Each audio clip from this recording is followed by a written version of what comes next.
Okay, Bordar Pawb croeso dioddiad heddiw. Welcome and good morning, everybody. Welcome to today's event. I'm Oriel Miller, Director of the IWA, the Institute of Welsh Affairs. And for those of you who don't know us, my question is why not? We are Wales's leading independent think tank. We've got a long track record of shaping debates and influencing change in Wales through our policy research and advocacy, our online and print publications that you can see behind me, which provide platforms for robust comment and debate, and our agenda-setting events. We're politically independent. We don't represent a specific sector, trade or interest group, and instead what we do is seek to bridge policy and institutional divides and show what might be possible when we work together differently, seeking consensus where possible and robustly challenging the status quo when we need to. We're especially interested in identifying and facilitating long-term change on issues that will make a difference to Wales's economy and democracy. And most importantly, we're a membership organisation with nearly 1,000 members across Wales, the UK and the rest of the world. So if it's your first time at an IWA event, you're very welcome. If you're a regular attendee, you're also very welcome. We hope you'll join us as a member and support our work if you're not already. Okay, so today is the second in our series of events, Wales, a Work in Progress. It's a series that explores the key debates around the constitutional and democratic future of our nation. If you missed our first event, you can watch that back or listen to it on our website. And in it, I discussed the unique devolution settlements across the UK, exploring where they differ and options for what might come next with Akash Pown, Fellow at the Institute for Government. It's a conversation that's well worth a listen. In each of these discussions and events, we'll be unpicking the options open to us as we look to the nation's future on a diverse set of issues such as transport, social security, devolution settlements across the UK, and mainstreaming deliberative democratic methods. And in keeping with our independence, we don't take a position on Wales's constitutional future. Rather, we want to give voice to different opinions and openly examine the evidence to understand what might be the best path for Wales and why, so that people in Wales can make their own minds up. That's our key object as a charity. Our role is to convene these important conversations and unpick the evidence presented. And these events accompany our ongoing podcast of the same name, and you can find more information on that on our website. Our Constitutional Futures project is kindly supported by the Legal Education Foundation. So before we get started, a little bit of housekeeping, which I'm sure you're all well used to now. We do encourage you to introduce yourselves and engage with each other in the chat. We're really happy to see lots of our members today, but lots of new people too. We've got people joining us from universities of Cardiff, Bangor, Manchester, Prince's Trust, from the Welsh and UK governments, from the Senedd, the Welsh Language Commissioner's Office, the Isle of Anglesey County Council, Croeso Ynys Môn, Cytun, Real World Consulting, Audit Wales, Public Health Wales, and many more. Please do share your email if you're willing to be contacted by other attendees.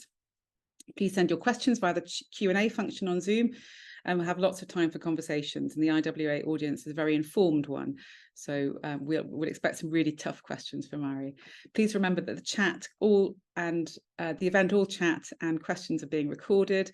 We'll finish at midday, and if you'd like to tweet, you'd at us at IWA_Wales, and we suggest using #WalesInProgress as a hashtag. So video and audio of today's events will be made available on our website as well as via YouTube and podcast channels. Right, so that's all the housekeeping out of the way. We're on to the topic at hand, our guest and why you're all here. In Wales, the majority of social security benefits are administered by the UK government, but social security touches on a wide range of devolved policy areas too, like housing, health and social care, education and skills. Today, we're going to be putting a spotlight on social security in Wales and asking, is it failing low and middle income households in Wales? We'll be looking at social security particularly through a constitutional lens, examining how well the current system is working in Wales, what the case is for change, but most of all and primarily what we can learn from the Scottish experience of the devolution of welfare benefits.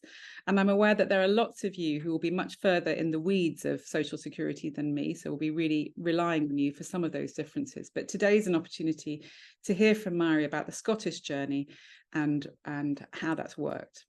In this conversation, we're going to be addressing whether the powers that Wales has over welfare and social security are delivering for people on low and middle incomes as well from a constitutional perspective. So to examine the Scottish case, I'm absolutely delighted to be joined by Professor Mairi Spowage, who's Director of the Fraser of Allander Institute at the University of Strathclyde. Croeso, Mairi. Mairi sits alongside me as an expert panel member of the Independent Commission on the Constitutional Future of Wales.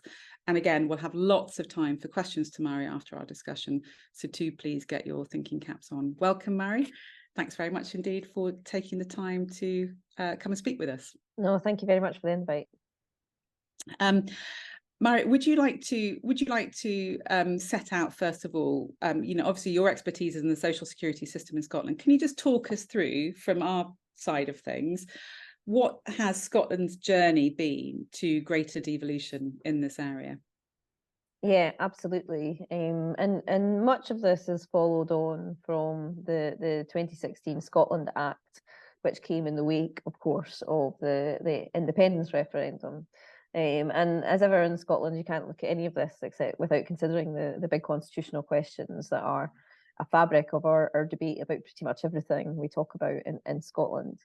So following the no vote in the independence referendum in 2014, the Smith Commission was established to set out what further powers could be devolved to Scotland in the wake of that no vote. And this follows the vow that was made by the then Prime Minister in the week running up to the referendum, where the first poll showed perhaps it could be yes.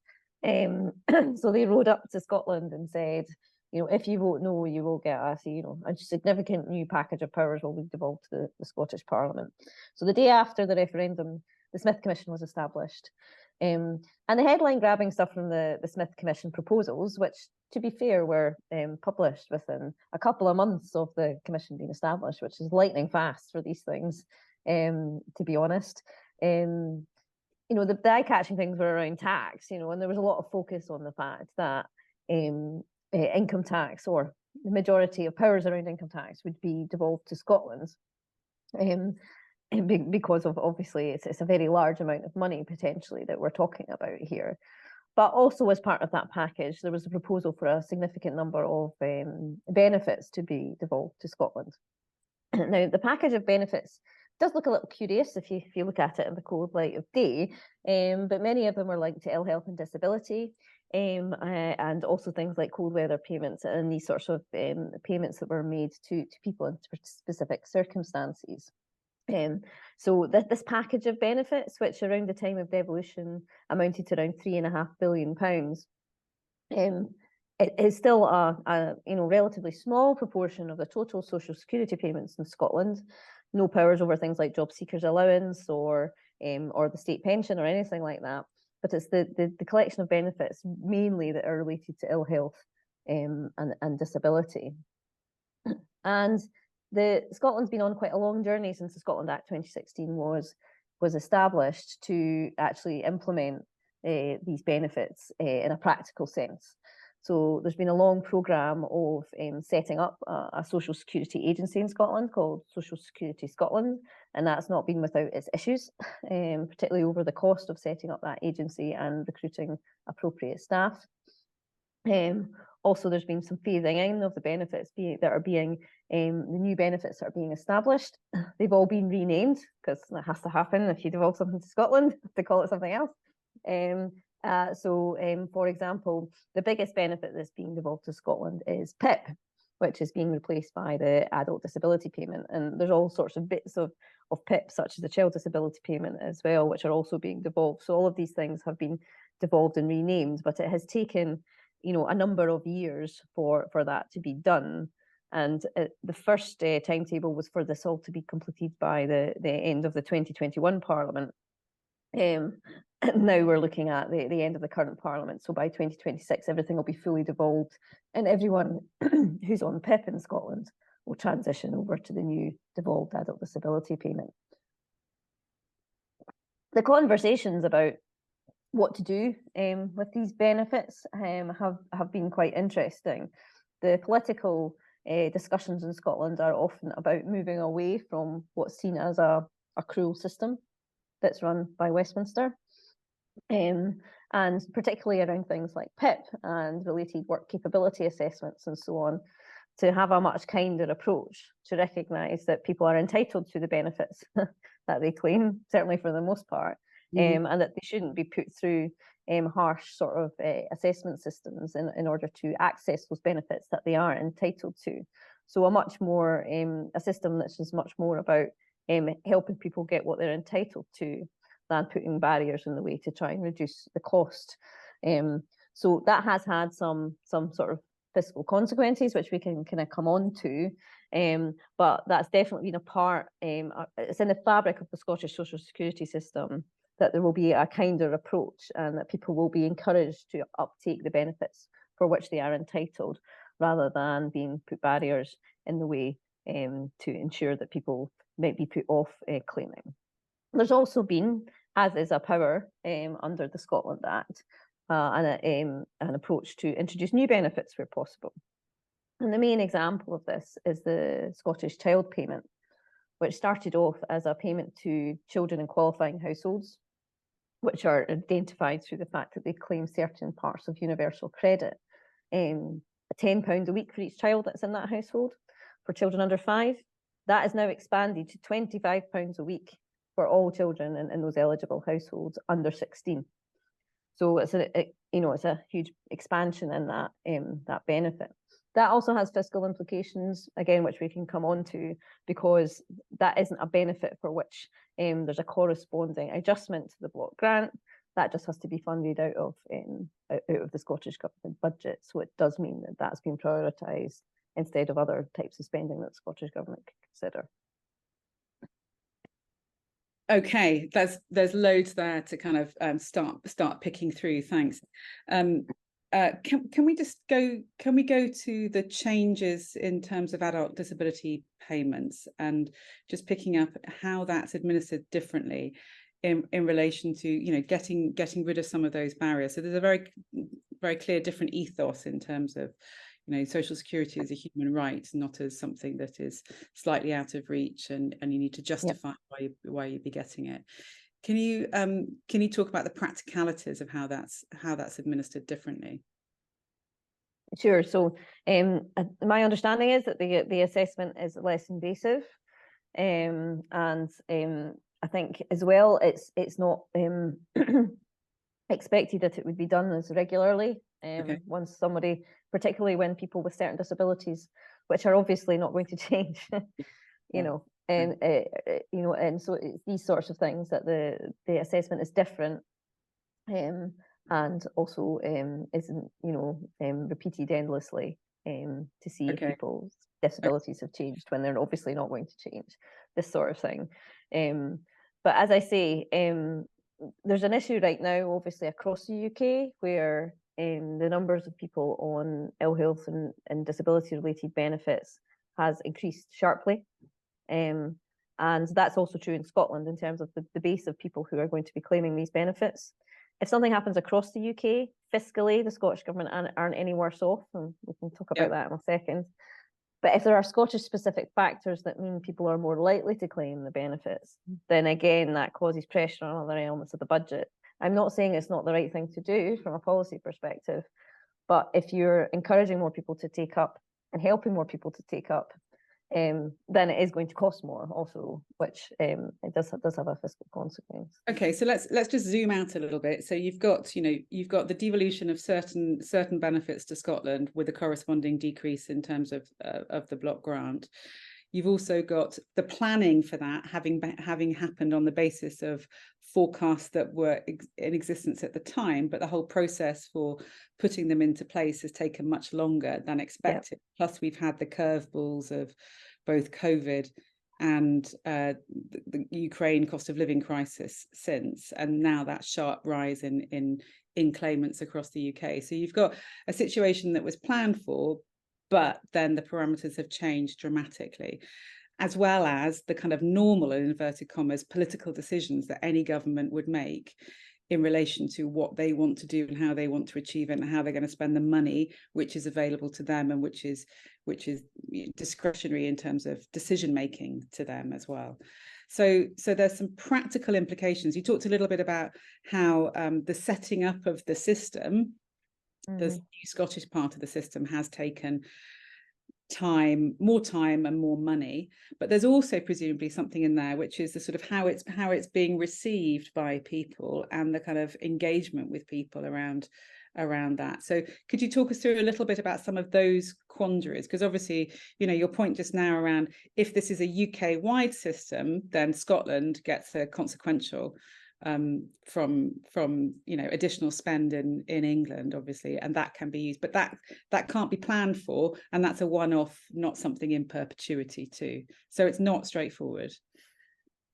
No, it isn't. But just to just correct a little bit what you said there about consequentials. Thank you. Because this is, oh no, it's okay. Because this is outside of Barnet. Because they're devolved benefits. So the Scottish funding position now is very complicated because you have the block grant that used to be just get the block grant, you spend it, nice and easy.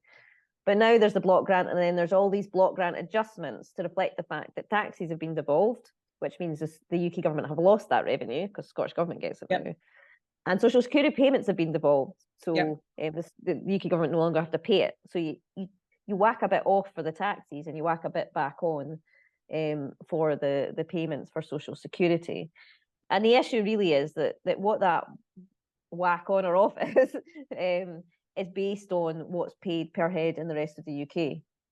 So if there's a big issue across the UK where there's lots more spent on disability benefits, then and it happens to the same extent in Scotland, then it will work out that they were no better or worse off in terms of the budget.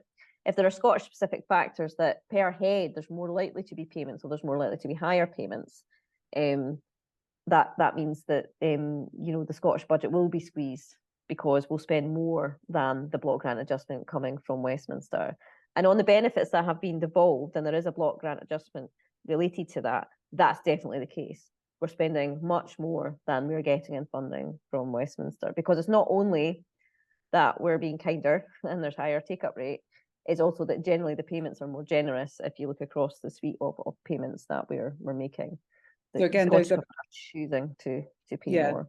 Those are policy decisions that the Scottish government. Those are policy decisions, affecting that the Scottish government.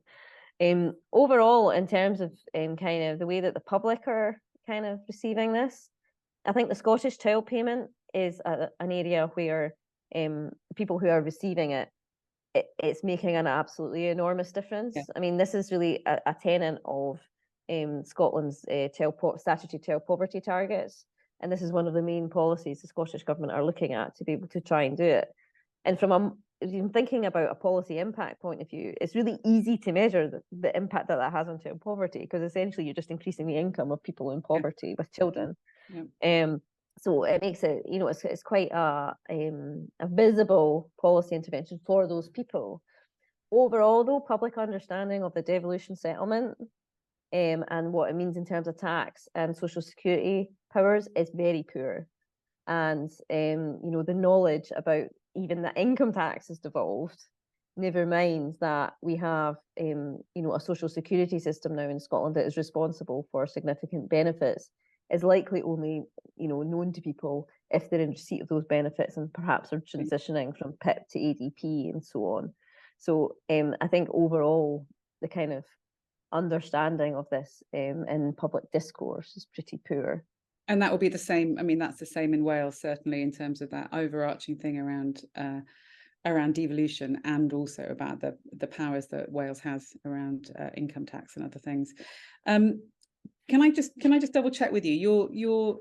The amount that you were saying in terms of Scottish Child Payment, is that £25 per child for under 16s or per household for under 16s? Per child. That's a significant amount of money then. That's huge. Yep. Yeah. And on its own, you know, you can model quite, you know, this takes so many percentage points off our child poverty rate. You know, so absolutely, it's massive. We're starting to get some comments in the chat, which is great. So do keep them coming. We'll come to Q&A in a little while. So you've also talked, Mairi, about how, you know, in quantum, each of these changes means that Scotland's social security spending is going to be above that of the rest of the UK. How is the Scottish government funding it? You know, what choices are they making, and how are those choices going down? Yeah, it's a brilliant question, and the last thing that we can look at to really understand this in detail is the resource spending review that the Scottish Government produced in 2022. Now, this was the previous administration and finance secretary and so on, but basically it set out that the Scottish Government were going to prioritise health spending and spending on social security. You know, so because their priorities were about reducing. Basically reducing child poverty was their number one mission and priority. So it meant that every other area of the budget, many of them had flat cash at best settlements. So this is about the enterprise budget, university funding, which will have other consequences, obviously, in the long run in terms of our so-called free tuition in Scotland. There's the police and fire budgets, justice system, you know, and then there's the local government budget as well, which has been quite constrained over the last 10 years. So they have quite openly made the choice that they are going to put any extra money that they have into these areas and deprioritize some of those other areas, although they don't like using the word deprioritize, of course. And I suppose the inflationary environment has allowed them to present it as flat cash settlements rather than cuts mostly. But obviously in this inflation environment we're in, it essentially means like quite significant cuts in some of these other services. Well, that's the big topic, I think, in terms of Wales, and you know, the £900 million black hole at the heart of the Welsh government and the work that's been done. So a short-term prioritisation of health and rail transport is happening in Wales in relation to this budget. But what you're describing is a more strategic, tighter focus of the Scottish government than that of the Welsh government. Yeah, I mean that's what they said in May of 2022, and then we had a number of issues within the 22-23 financial year because of public sector pay disputes and the need to find more money for settlement of public sector pay disputes. It led to an emergency budget review in October of 2022 where not funding for social security, but funding for things that you could see would be related to lifting children out of poverty, such as employability services and you know, some of these other things were significantly cut. Funding for mental health services didn't get the uplift that was expected. You know, so there was some, you know, you could see that some of these cuts that were being made in order for basically for the government to fund these public sector pay deals, you know, would probably have an impact on the overarching goal of child poverty. But they chose to project these sort of, you know, direct transfers to households. Which makes a very visible difference to child poverty. I'm not trying to be cynical here, but you know it's very easy to see. And I know we've come on to questions, but I can see from the chat, you know, how do we know what those households are spending that money on? We don't. But in terms of how poverty is measured, it's about your income compared to the median. So it has an impact on that, which is what the statutory child poverty targets are actually based on. So it's another sort of interesting reminder of, you know, you're measuring the data that you have to fit the target that you're setting yourself. So those are all political choices as well in terms of that. But what sort of, I don't know if you know this, but what sort of evaluation is there in terms of the impact on people? Who's doing that? Because you know, there's one thing in relation, I mean, we're thinking about this in relation to levelling up, for instance, and how levelling up funds are being used in Wales and what sort of monitoring and evaluation there is of the impact of them, as opposed to just the quantum going out the door.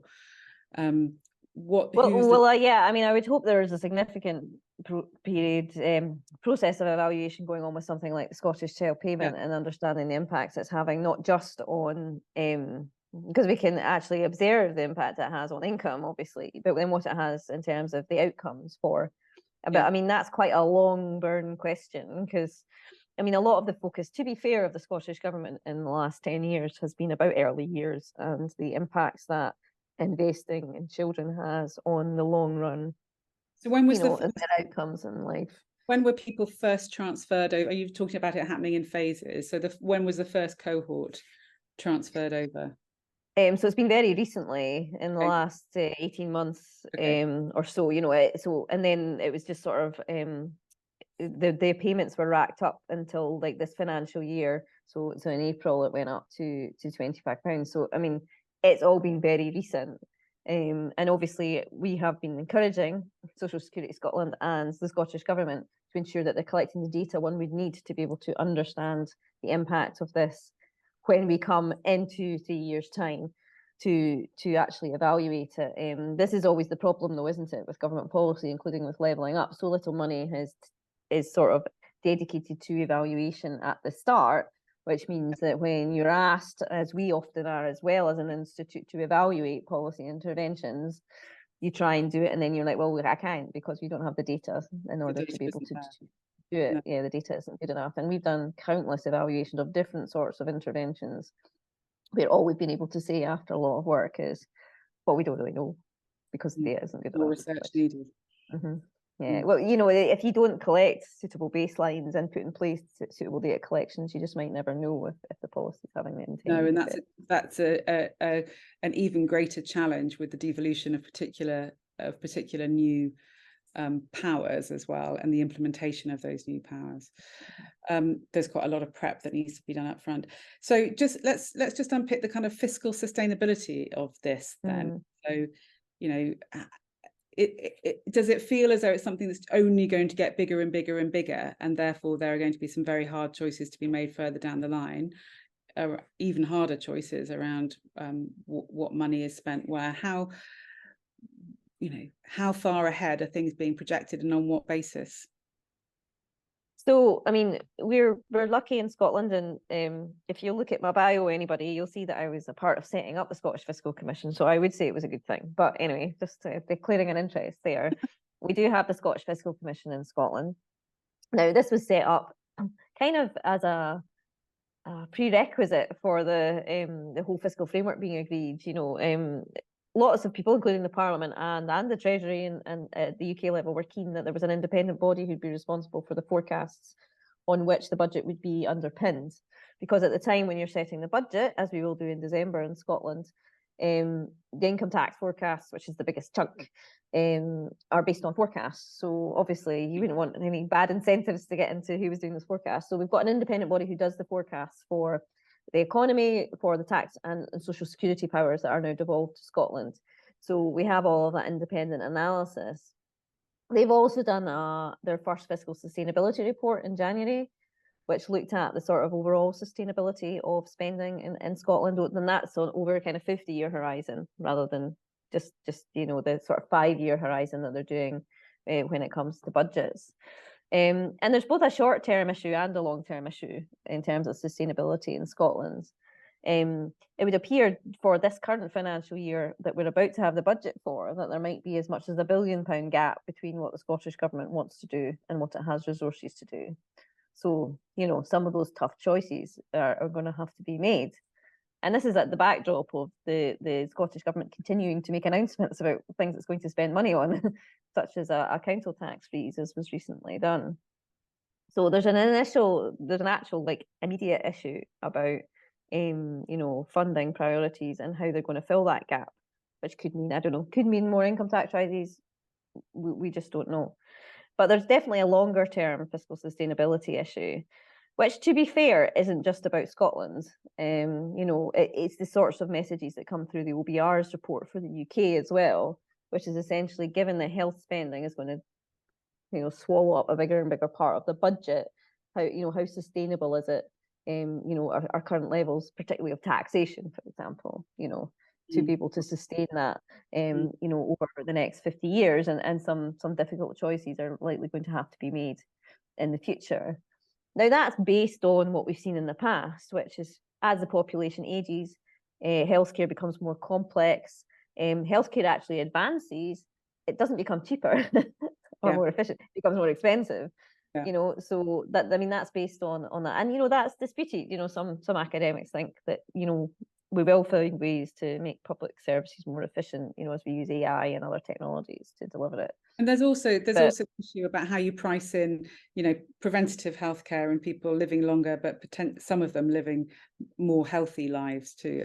Is there a tipping point? I mean, I'm no health economist, but is there a tipping point? Yeah, definitely. And to be honest, like the data on life expectancy, healthy life expectancy, and all these things in Scotland in recent years has been pretty bad. I mean, all of the progress that we've seen is sort of stalled, and I'm sure many of you, the participants, know about lots of the specific Scottish issues we have in terms of health, and living healthy lives.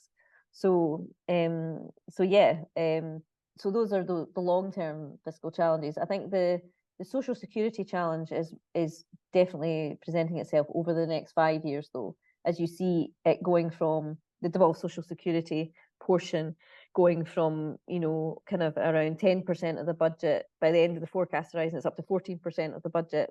And if you assume that the budget's more or less going to be quite fixed and, in real terms over that period of time, what it means is that other services essentially have to eat that, and something has to give somewhere, because, the Scottish government can't borrow for day-to-day spending. So yeah, so that's another thing, is sort of in terms of so I'm just, the Fiscal Commission is kind of the equivalent of the OBR, isn't it? Yeah.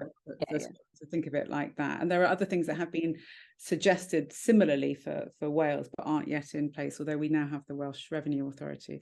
Going to open up to questions in a tick, but there's one thing first around, given where Scotland is now and how it's learnt over this process so far, what do you think are the kind of key lessons or learning that Wales can take from Scotland on these reforms? Key challenges, things to be thinking ahead, and how translatable is that learning for Wales? Yeah, I mean, I guess one thing I'd say is the sort of wider infrastructure that's sort of required to devolve significant both tax and social security powers. And I know significant tax powers are devolved to Wales, but that wider infrastructure point is really important. And it's not just about being able to either collect taxes or to pay social security payments, the kind of practical stuff. It's also the wider kind of policy making and analytical community, the wider capacity in think tanks and other supporting bodies to be able to hold the government to account and to scrutinise, the capacity of Parliament to be able to scrutinise the government and the decisions it makes, and the analytical capacity that it has, and to be able to do that. And I think we have done a lot in that in Scotland, and I think the establishment of the Fiscal Commission, for example, has helped that. But also the Financial Scrutiny Unit in the Parliament has been significantly bolstered as well, to be able to support committees, to be able to understand this new landscape and really get it. So it's infrastructure, not just from you need to set up a body that gives out social security payments, but it's everything around that, and that really includes data. I mean, a lot of the challenges for the Fiscal Commission and the Social Security Scotland have been about getting access to DWP data. So just to be able to understand, what the base is for claiming, what take-up rates are, to just be able to do decent forecasts and modelling and policy option modelling has been very challenging. And that is a real issue, and it remains an issue for something like income tax as well, because HMRC are still administering the tax, even though the policies are being set, in Wales and Scotland. So these administrations don't have the same access to data as the UK government do to make policy decisions. I think it's a real issue. So all of these infrastructure considerations need to be thought about. I guess the fact that it's taken twice as long and cost twice as much to devolve these, broadly, to devolve these social security payments as was first thought, I guess, is a lesson in being realistic, particularly when you're talking about, I mean, it's one thing for somebody to have the wrong tax code and maybe be charged slightly the wrong tax, but it's a completely other thing if somebody who needs a payment and relies on it doesn't get it. It's a whole other level of issue that you cause a citizen if they don't get the payment that they deserve, and actually rely on. So it's so important to get it right, and it's likely that transition should be long and well planned rather than to fit a particular timetable. So I mean, that's really important, I think, because it's like the stakes are just so much higher when you're talking about social security. And we've seen that, haven't we, from the transition to universal credit in terms of that not being well, Indeed, yes, not being well handled. Okay, I'm going to go to questions now. Thank you very much indeed. There's a question from Diana Pye, who is Policy Officer for Labour in Cunnan Valley and an Interim Policy Officer for Merthyr and Aberdare, who's asking, what's the rate of means-tested payments for non-residential disabled people? Do you know that off the top of your head? I do not know that, no, but okay. I can take that one away. Okay, no, that's fine. Got a question from Kelly Huxley Roberts, who's with the Lloyds Bank Foundation, just about where Scotland is on UBI, please, Mairi. Oh yeah, okay. So there's been lots of interesting research done on universal basic income or citizens basic income or basic income. You know, people call them different things.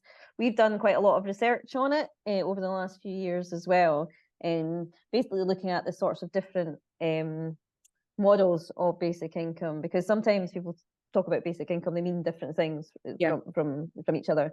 So I would encourage you to have a look at our website, fraserofallander.org, and look at our basic income research that we've done.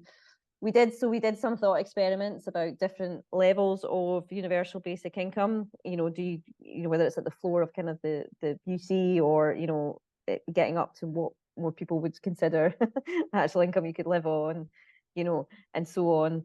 And how you, in theory, you could fund that through devolved tax powers. So essentially doing that thought experiment of how much would it cost to do that.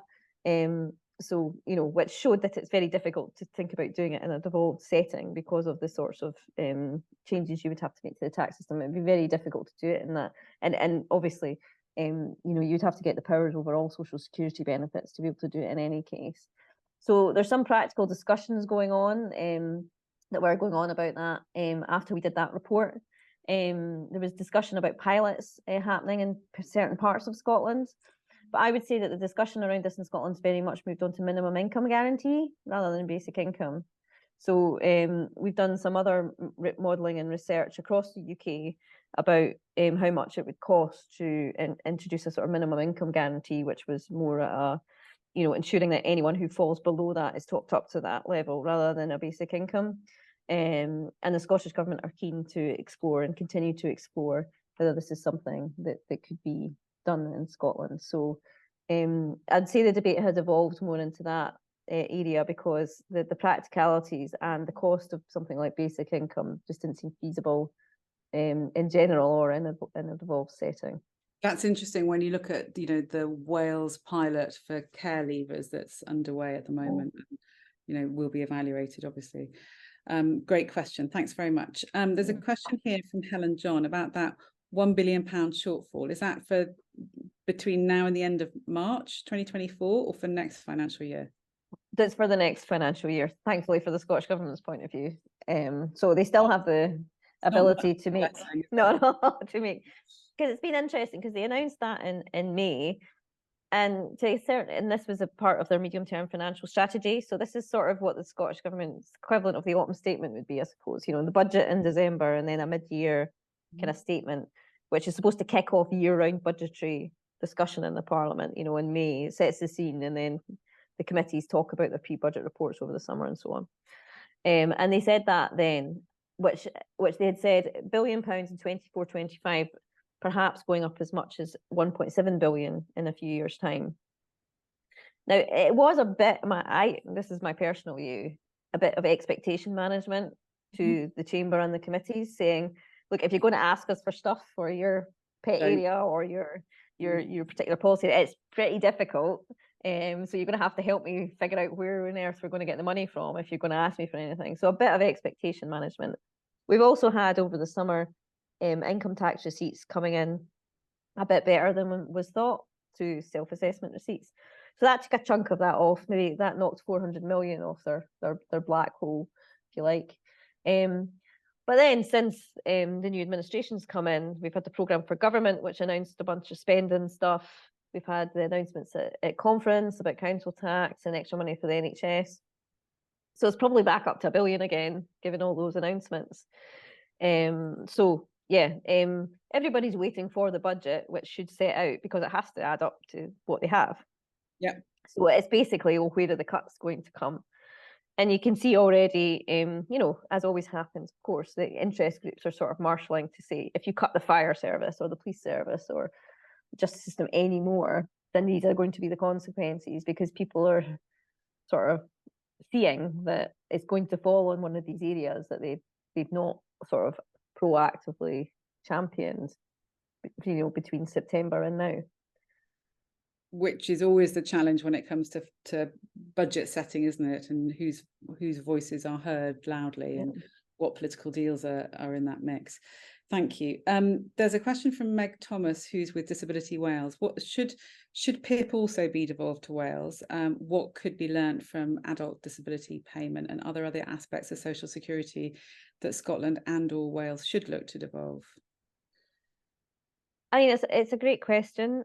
I mean, I guess that's for the people of Wales to decide if they wish more responsibilities around social security payments. I guess I would caution that it's not without, you know, costs which might impact on other areas of your budget. And you know, if you say that the same deal was struck as was with Scotland in terms of fiscal framework and adjustments to your block grant, if you wanted to implement similarly more generous payments and a more generous system and a nicer system, barring any change at the UK level, of course, which there could be, I suppose, then that will then start to eat into other things that you want to spend money on. And that's the interesting thing about it being devolved to Scotland, is that obviously the UK government have an annual managed expenditure budget. You know, they don't know how much the whole of the social security budget is going to be, but if it's more than they think, then they can just borrow extra money. Yeah. And if it's less than they think, then they just have to borrow a bit less. Now, leaving aside, you know, UK fiscal sustainability and the size of their debt and so on, you know, devolved administrations can't do that. So, I mean, there's a little bit of borrowing for forecast error and so on, but it's pretty limited. And they just don't have the same flexibility to be able to say, well, whatever happens, we'll make these payments. Whatever happens, they have to make those payments, but it means that money has to be found from elsewhere in the budget to make those payments. So it's just some of these consequences that should need to be considered. That leads us into a question, an anonymous question here, which is absolutely, do you think increased fiscal powers are necessary to take on more areas of responsibility? Because what you've essentially said is yes to that.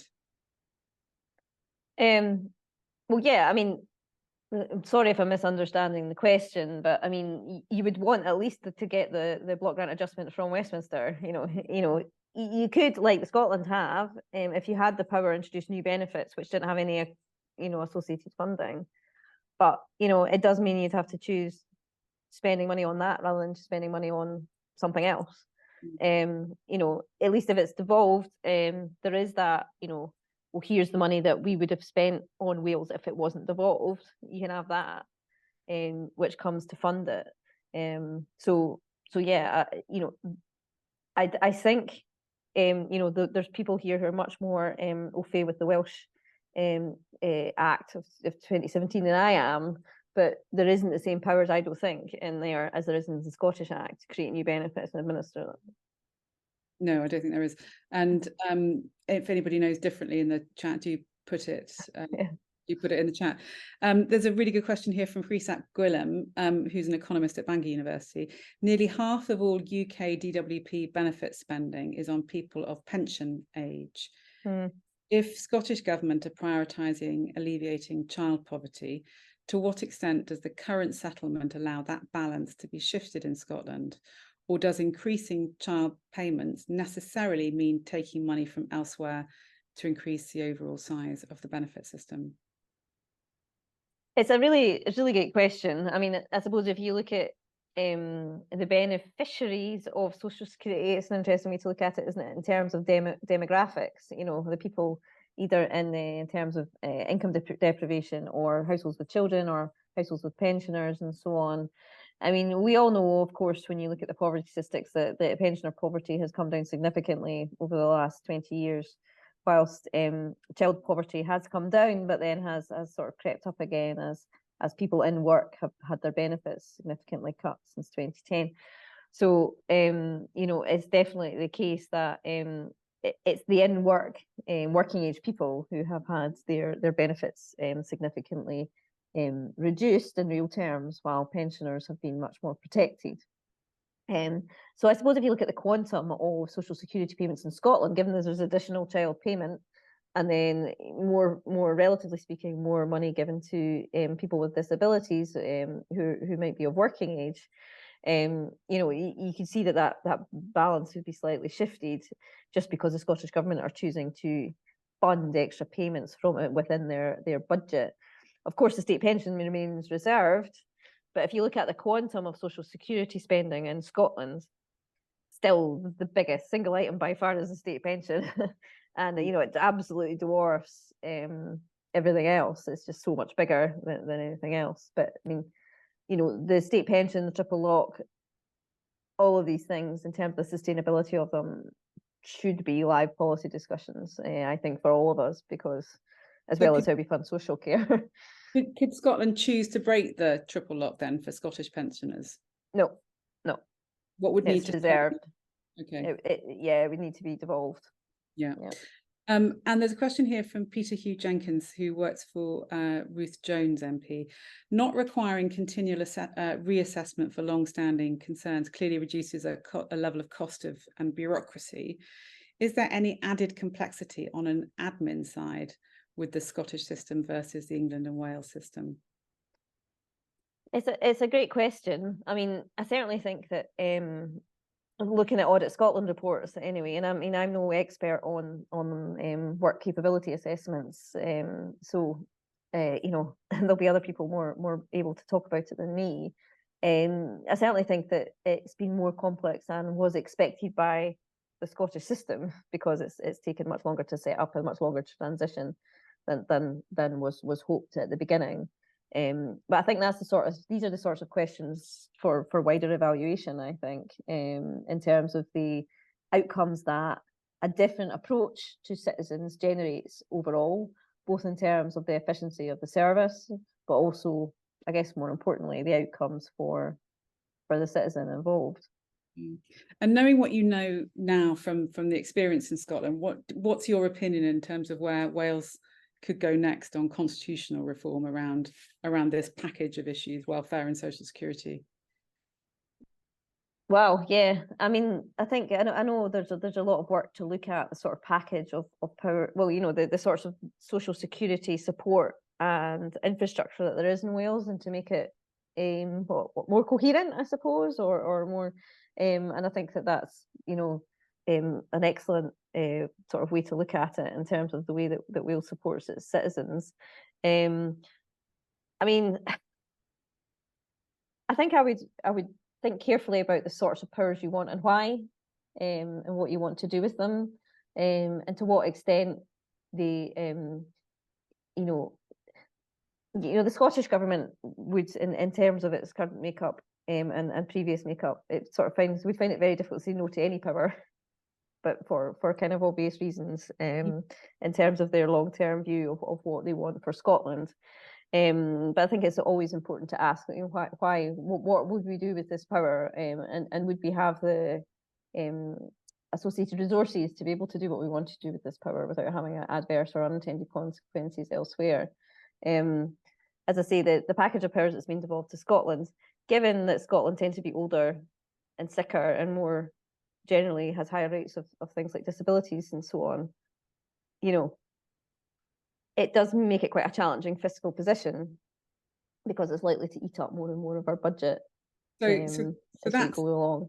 So that's in relation to the UK average. I don't know how Wales and Scotland compare on those rates, because that's also something that we talk about in Wales in terms of our population being older, poorer, sicker. And I think some of these issues we need to sort of step away from Welsh exceptionalism on this. There are other parts of the UK that have similar issues. The question is, what are the powers that other parts of the UK have to address these issues?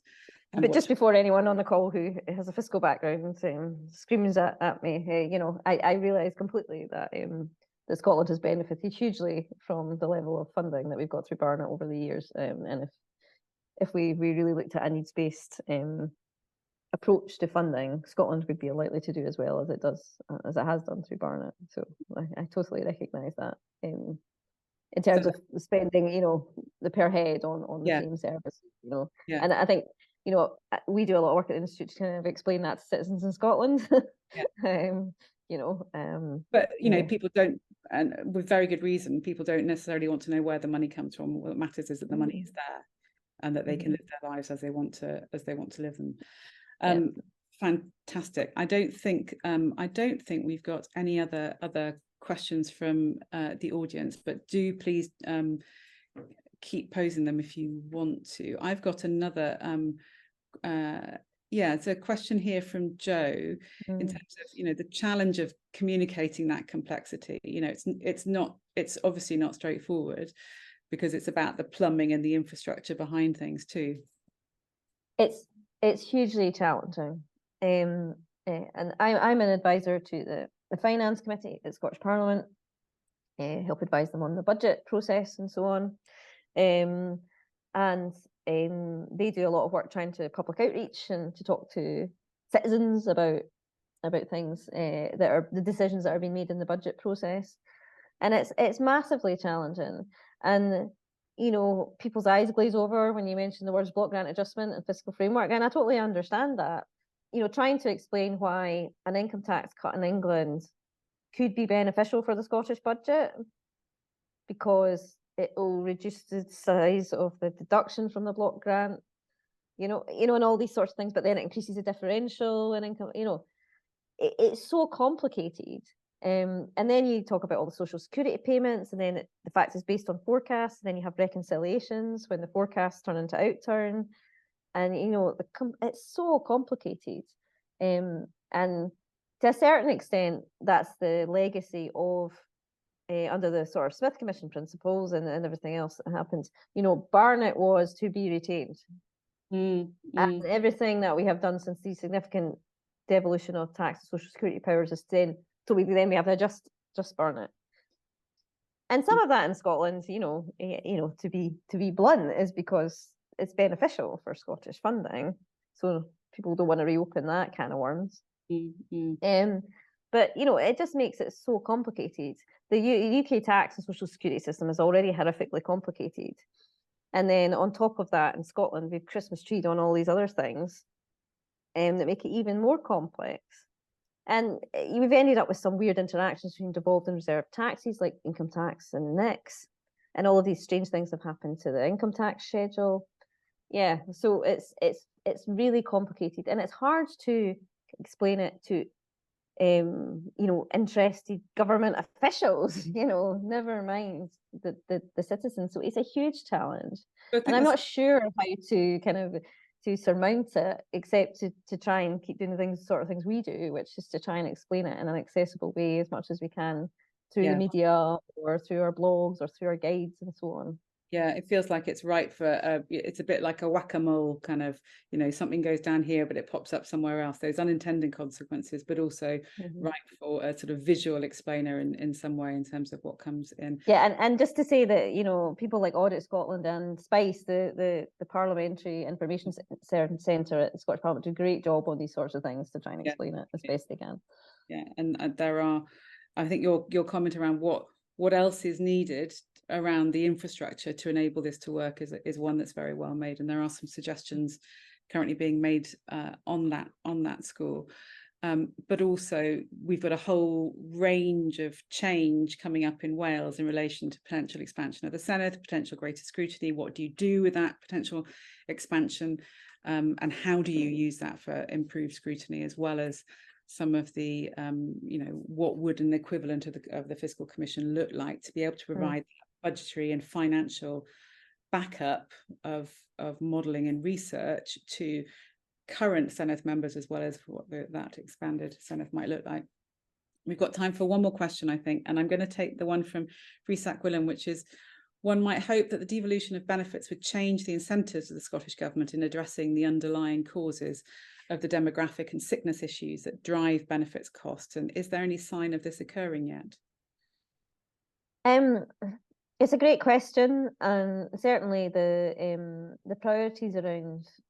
So if we take the inactive population in Scotland, for example, who are inactive due to ill health and disability, which is much higher than the UK rate, and particularly high in particular parts of Scotland. And through the wholesale devolution and responsibility for employability programs, there has been a big focusing on those people who are very far from the labour market, and sort of trying to get them into work. Unfortunately, as I said earlier, quite often that seems to be the area where the axe falls when there's pressure, and that not only means that obviously you don't get the longer term benefits of those the benefits in the other sense of people being in work rather than claiming benefits or being in work in addition to their benefits. So that's definitely a bit of an issue where I guess some of short-term decisions are made which are not going to deal with the sort of long-term problem. But the Scottish Government do see that a lot of these issues have poverty at their heart, and that's really the issue that they need to tackle, which they haven't been, to be fair, shy about talking about. But I am concerned a little bit. Of course, it's important that we tackle child poverty, but what about single people with disabilities who are in poverty, for example, and they can feel quite forgotten in this discussion, I think. And I think there was another point that was raised by the IPPR in relation to what happens in terms of devolution of benefits to potential impact on economic growth and inequalities across the UK, and push and pull factors on that front. Mairi, thank you very much. I think your last question has also addressed some of the points of Lydia's question in the chat. So I just want to say a huge thank you, Jochen Varian, to you for joining us today, and to everybody else in the room for joining and contributing to the discussion. These events are possible thanks to the support of the Legal Education Foundation. So I'd like to thank them too for their support to our work on Wales's constitutional futures. Our aim in these open and free events is always to identify issues that need further thought and articulate clearly what those issues are, get people thinking about what needs to change, why, and crucially how, so that we can all play our part in making Wales better, which is the IWA's mission. If you want to share your feedback on how today's session please do so via the link in the chat. And if you want to receive early notifications of future IWA events and recordings of all our sessions direct to your inbox, without even having to go and look for them, please do join us as a member on the supporters page of our website at iwa.wales. Thank you very much indeed, everybody. Jochen Varian. Bye-bye. Bye. Thanks, everyone. Thanks, Mairi.